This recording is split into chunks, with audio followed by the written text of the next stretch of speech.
Assalamualaikum everyone, welcome back to my YouTube channel Afifi Musleh. Kembali semula dalam rancangan kisah seram pada malam ini.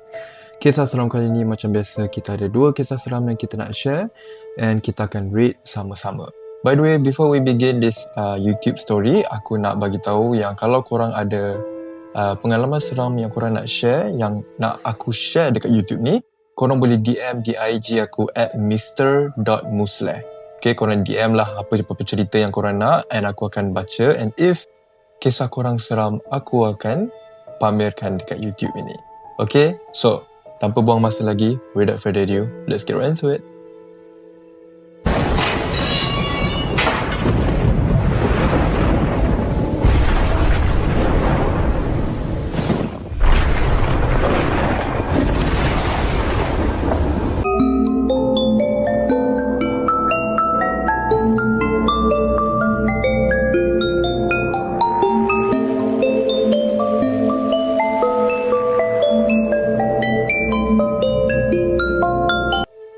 Okay, bismillahirrahmanirrahim. Jom kita baca kisah yang pertama.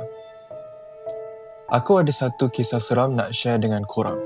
Masa tu aku balik kerja agak lewat, lebih kurang pukul 12 malam. Aku tinggal apartmen yang ada lift. So, malam tu aku masuk lift sorang-sorang. Tekan tingkat 7. Pas tu, pintu lift tutup. Baru nak naik, tiba-tiba lift berhenti kat tingkat 4. Pintu terbuka, tapi kat luar kosong. Aku ingatkan mungkin ada orang tertekan dari tingkat tu. So aku tunggu je. Pintu tutup balik. Lift naik semula sampai tingkat 5. Lift berhenti lagi. Kali ni pintu terbuka. Tetap tak ada orang. Okay. Aku sumpah kalau duduk apartmen, sumpah jangan duduk apartmen yang macam lama-lama kan. Apartmen yang berhantu kan. Sebab sumpah tu kalau apartmen yang jenis yang lama-lama memang creepy tu. Especially kalau kau naik lift kan. Naik lift pula, kalau kena ganggu pukul 12 malam pula memang tak boleh buat apa. Tak tahu kau nak minta tolong kat siapa kan. Okay. Aku dah mula rasa pelik. Aku tekan button tutup pintu beberapa kali. Tiba-tiba sebelum pintu tertutup, aku dengar bunyi macam orang berdehem dari belakang aku. Uish, dari belakang dia tiba-tiba. Aku terus diam. Sebab dari awal aku masuk memang aku seorang. Aku tak berani nak pusing. Aku tengok pantulan pintu lift. Nampak macam ada bayang berdiri kat belakang aku. Sudah. Aku terus tunduk dan baca apa yang aku ingat dalam hati. Pintu lift akhirnya tertutup. Lift bergerak naik sampai tingkat 6. Lift berhenti lagi. Setiap tingkat mat lift tu berhenti. Bapak Kali ni pintu tak terbuka pun. Okey. Aku dah mula rasa jantung laju. Tiba-tiba button tingkat 7 menyala sendiri walaupun aku dah tekan tadi. Aku pandang nombor tingkat atas pintu 6, 7, lepas tu lift terus berhenti. Pintu terbuka. Aku terus keluar tanpa pandang belakang. Bagus. Ni memang bijak. Yang ini yang kita mahu. Orang yang bijak. Kalau orang yang bodoh dah lama dipandang belakang kan. Aku jalan laju sampai depan rumah. Masa aku nak buka pintu, aku terdengar bunyi lift bergerak semula. Aku pusing tengok. Pintu lift dekat hujung koridor terbuka. Kosong. Aku terus masuk rumah dan kunci pintu. Esok pagi, aku cerita dekat jiran. Okay, so waktu dia kena ganggu yang ni, setakat ni tak adalah seram sangat. Dia just lift tu berhenti kat tingkat, setiap satu tingkat, and then dia dengar ada benda berdehem kat belakang dia, and dia nampak ada bayang-bayang kat belakang dia. Okay. Well, kalau aku ada dalam situasi tu, aku pun takut lah. Tapi dia tak adalah ekstrim sangat kan. Okay. Next. Dia terus tanya, semalam awak balik pukul berapa? Sudah. Aku jawab lebih kurang 12. Dia diam sekejap. Lepas tu cakap, lift blok ni rosak sejak pukul 10 malam semalam. Jeng jeng jeng. Aku terus terkedu. Aku tanya, rosak? Macam mana? Dia kata lift tu memang tak boleh bergerak dan technician baru datang pagi tu. Aku terus rasa sejuk badan. Aku tunjuk nombor lift yang aku naik malam tu. Jiran aku pandang dan cakap, lift sebelah tu memang rosak. Awak naik lift mana? Aku terus tak tahu nak jawab. Sudah. Sebab malam tu, aku memang yakin aku masuk lift yang sama setiap kali balik. Sampai sekarang aku masih teringat benda tu. Aku tak tahu apa yang sebenarnya berlaku malam tu. Tapi semenjak kejadian tu, aku memang akan pastikan ada orang lain sekali kalau balik lewat. Bukan sebab aku tahu benda tu memang wujud, tapi sebab pengalaman malam tu cukup buat aku seram nak masuk lift sorang-sorang. Understandable lah, understandable. Kalau aku jadi dia, aku pun akan takut lah nak naik lift sorang-sorang time malam-malam buta kan. Tapi memang apartment ni kalau malam-malam buta dia punya vibe dia memang seram lain macam lah. Dekat bahagian lift, dekat bahagian parking, time malam-malam buta memang vibe dia lain. Memang seram. So, itu saja ke cerita dia? Ya, itu saja. Pendek je cerita dia, okay? Tapi rating aku bagi dalam 3 out of 10 lah. Tak adalah ekstrim sangat. Ya, creepy but tak ada intense, story dia pun pendek and plot twist pun tak cukup banyak sangat. Okay. So, kita move on kepada story seterusnya. Alright. Bismillahirrahmanirrahim. Pernah sekali termasuk kawasan lapang yang ada kelapa sawit, tinggi, gelap, tak ada cahaya langsung. Kat situ ada rumah tapi tak banyak. Situasi dia lebih kurang macam dalam gambar ini. Yang tak bestnya, waktu nak masuk gear D lah, perasan ada yang menumpang kat dalam kereta seat belakang. Uyo. Hailah, meremang seram sejuk dibuatnya. Jalan nak ke Seelong Senai. Contoh kan aku pronounce Seelong Senai. Gitu kan? Okay, so dia ada bagi gambar guys. Tengok gambar ni. Tengok gambar ni pun dah seram. Bawa kelapa sawit ni banyak je Pontianak. Banyak Cik Ponti. Sorry ya guys kalau korang tengok video ni waktu malam-malam buta aku termention Cik Ponti. So, cerita ni basically dia pergi dekat jalan Seelong Senai. Waktu dia drive dekat Seelong Senai tu, dia ada something yang menumpang dari belakang. Okay? Agak creepy. By the way, korang please komen dekat bawah jalan Seelong Senai ni korang betul ke memang jalan Seelong Senai ni jalan yang keras? Sebab aku macam pernah dengar orang kata jalan Seelong Senai ni keras. Okay, betul ke? Tolong komen kat bawah guys. Okay, next. Masa tu dalam jam 2.20 pagi kot, akak aku WhatsApp dah sampai JB. Dia tumpang kawan berhenti dekat dengan Kempas. Ingatkan area Kempas yang menghala ke Tampoi.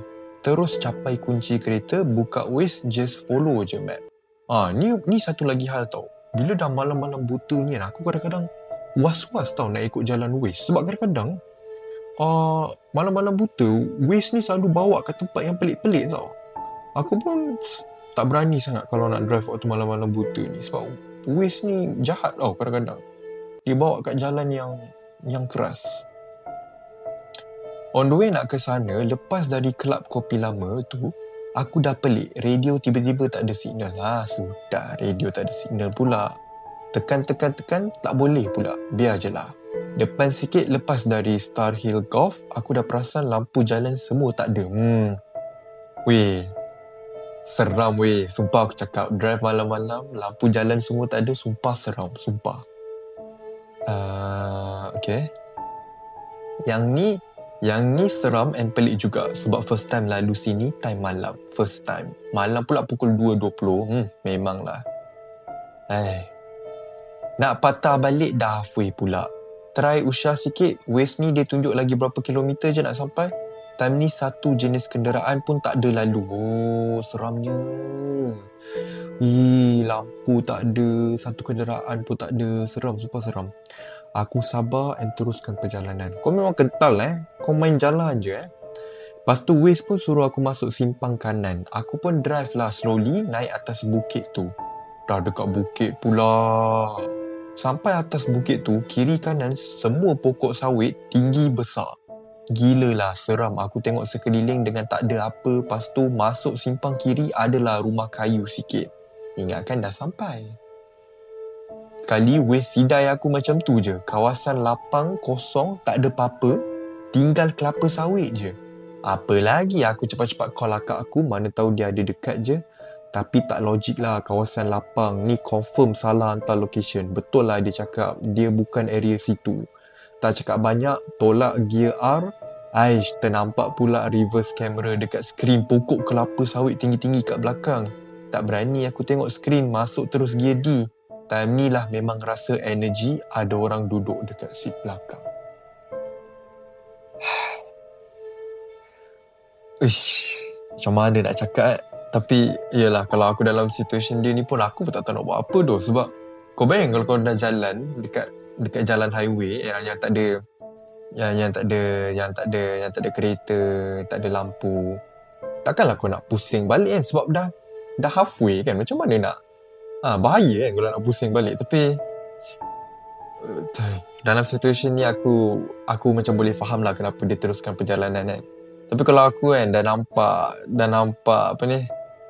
nampak kelapa sawit bagai tu, aku dari jauh lagi aku dah reverse pusing dah.